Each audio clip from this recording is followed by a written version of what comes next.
And I'm back with another review. A lovely day to all you ladies and gents. David here from Hybrid's Backyard, bringing you another possibly good video. At least I like to think so. And today I'm getting my ass handed to me by Returnal on PS5, so let's get down to it. Now, outside of knowing that it was a third-person action-adventure game and watching the release trailer, I knew next to nothing about the game. I know it was far from an informed buy, but you know what? Bite me. I'm usually a sucker for those kind of games anyways, like Tomb Raiders or the Uncharted series, for example. They are truly enjoyable to me, and I was really looking forward to sink a lot of time into Returnal, thinking it would be probably some kind of a similar experience. So you can absolutely imagine what I felt like when I discovered that this game is actually not only a third-person game, but also a roguelike. No, you have no idea of the bad relationship I've got with roguelikes. I mean, it's unhealthy at best. Every single roguelike game I own, 27 of them on Steam, I've played for less than 8.5 hours of them combined. So yeah, great start. For a few minutes I reminded myself of how stupid I was, went through all the stages of grief, and wasted all my money. That is until I give it a chance. And fuck me, it's awesome. Here's 5 reasons why buying Returnal is a good idea, and 2 points you have to come to terms with if you want to truly enjoy the game. Let's get going. Alright, so first up is going to be the world. As soon as I sat my foot in it, I knew it was inspired by Prometheus. Or if it's not, God, I don't know where they got their inspiration, but it's so close to it. Now, it's a movie that I really like, and I feel like all the architectures and the biomes and everything reeks of it. Either it's indoor or outdoor, the world is just beautifully crafted and interesting to discover. You're always scavenging for new items, so you're moving forward continuously. So you end up exploring all the time. And since the game randomizes the map every single time you do a new run, it just fits the narrative and makes the world really enjoyable and always fresh to explore. The second point is going to be the gameplay. For some reason, it screams near automata to me. The action is so close to it. Now, obviously, instead of being close combat, it's more long range with guns and stuff like that. But the sheer speed of it, the bullets everywhere on screen, the number of enemy going around at the same time, it makes for an experience that can be very slow when you're just exploring and finding loot, to becoming super fast-paced, bullet hell at other times. And it's not intimidating at all. I mean, picking up your controller for the first time, it takes about 30 seconds to test all the button prompts on it, and you know what you're doing. There's nothing complicated about it, no combos, no nothing. Anybody that picks the controller can play it. Now the third part will be the story. 99% of it is completely optional, so if you're in this game only for the action, you can skip it, there's nothing wrong with it. Otherwise, the character will feed it to you during gameplay bit by bit. And if you want more, you can find logs lying around as you explore. I ended up actually killing myself a few times just to reload the map and try to load those logs because I really wanted to learn about the story. You won't regret giving it a chance. The story of this planet is weird as hell. Good, but weird. And it gets weirder as you go forward with it. So give it a good look. It's interesting, I guarantee it.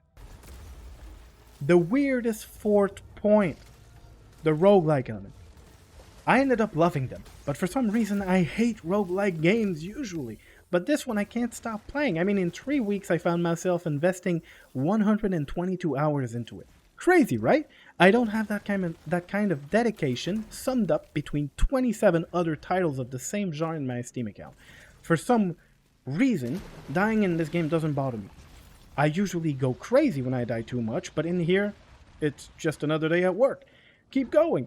Unlocking skills in another game of this genre is usually super intense work. Grindy, get some money, buy stuff that barely gets you an upgrade, like level up to level 999, a skill that gives you 0.05% damage boost. And in this game, instead, it adds more gameplay element. Like the sword for close combat, for example, or a grappling hook that can get you where you couldn't before. The different approach compared to the other games I've played before are making me love the genre, but they don't justify my goddamn 27 game backlog of disappointment though. The fifth and most important point. It's bloody fun. Pretty explicit, right? The game is fun. It's fast-paced action, intuitive exploration, great story. Those are just a few of the mechanics that are going to get you invested and enjoying this game. Emptying a room filled with creatures shooting from all directions, creating a net of bullets almost impossible to escape is so satisfying and fun when you're into it. The weapon perks are insane. I mean, unlocking perks by using the weapon is just a great idea, and making them the best became an obsession for me because they changed completely when some perks are unlocked. Finding a Hollow Seeker with serrated projectile, retarget, and shrapnel had my heart go like, oh, let's kill some shit. It's just the motivation that this game brings you is fun from start to finish, and I can't not recommend it. You have to play it. You have to. If you don't, I don't know what I'm gonna do. Now, as I said at the beginning of the video, there are 2 points that we have to come to terms with if we really want to enjoy the game. The first one is luck. This game has been made for lucky people. Everything is randomized, from the layout of the map to the item in each chest. If you're lucky enough, you might find all you need and have a run that's going to be magical.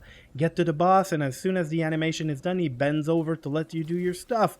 But if you aren't, you might end up running the same map 4 or 5 or 6 times, never getting a gun that you're good with, never getting an item to heal yourself, or being filled with malice or a debuff of any kind.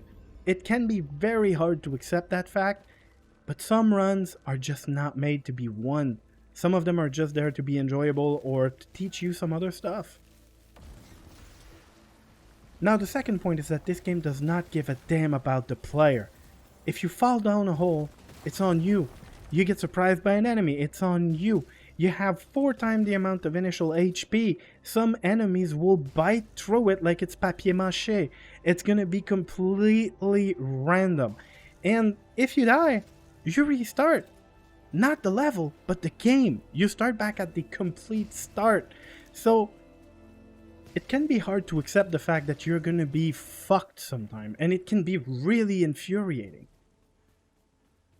Now, that's it for today, guys. Anyone who owns a PS5 who felt interested in the game after watching this video, please get yourself a friend that has it and try it on SharePlay. It's probably the best way to see if you like it. In my opinion, at least, it was well worth the price. 122 hours don't really lie. As usual, let me know what you think in the comment, good or bad. You can also find me on Facebook or Twitter, Hybrid10118. I'll be going back to Returnal. Hope to see a few people join in on the fun. You all have a wonderful day, and I'll see you around.